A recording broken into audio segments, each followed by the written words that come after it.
அஸ்ஸலாமு அலைக்கும். Hi friends, இன்றைக்கி நம்ம புது கேஸ் ஸ்டவ் பற்றி தான் சொல்ல போகிறேன். இது எந்த ஒரு பெய்ட் ப்ரமோஷனும் கிடையாது, என்னோடய ஓன் பர்ச்சேஸ் தான். நிறைய பேர் கேட்டிருந்ததுனால சொல்கிறேன். இது வந்து விடியம் கம்பெனியோட ஹாப் தான், ஆனால் கேஸ் ஸ்டவ் மாடல், ஆட்டோமேட்டிக் வந்து கிடையாது. 4 பர்னர் கேஸ் ஸ்டவ் தான். இதில் பார்த்திங்கன்னா மொத்தம் 4 பர்னர் இருக்கும். இது வந்து ஜம்போ பர்னர்.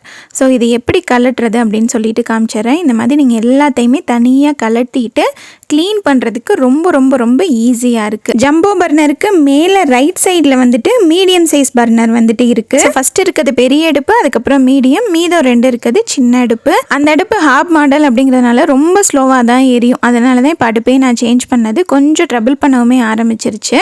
அதனால தான் சரி மாற்றிடுவோம் அப்படின்ட்டு மாற்றியாச்சு. இந்த அடுப்பில் ஒரு டிசப்பாயின்மெண்ட் என்னென்னா, இந்த ஸ்டாண்ட் இருக்கும் இல்லையா, அதில் இருக்க பெயிண்ட் மட்டும் கொஞ்சம் உறிஞ்சு வர ஆரம்பிச்சிருச்சு. மற்றபடி அடுப்பு வந்து சூப்பராக இருக்குது. இப்போ நம்ம இருக்க வீட்டில் கிச்சன் கவுண்டர் டாப்பில் இந்த மாதிரி 1 இன்ச் அளவுக்கு பார்டர் மாதிரி இருக்கும். இந்த அடுப்பு நல்லா ஃப்ளாட்டாக இருக்கிறதுனால வைக்க முடியல. அதனால் அமேசானில் ஒரு 4 புஷ் மாதிரி வாங்கி வச்சுட்டு அதுக்கு மேலே அடுப்பை வச்சாச்சு.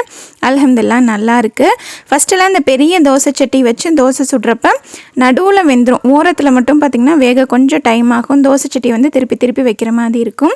இந்த ஜம்போவில் பார்த்திங்கன்னா நல்லா ஸ்பீடாக எரிகிறதுனால தோசை நல்லா ஈவனாக குக் ஆகி வந்துடுது.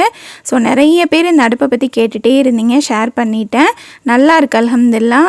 குக்கிங் வந்துட்டு எனக்கு மெயினாக சீக்கிரமாக முடிஞ்சிருது, ரொம்ப நேரம் கிச்சனில் நிற்கிறது இல்லை.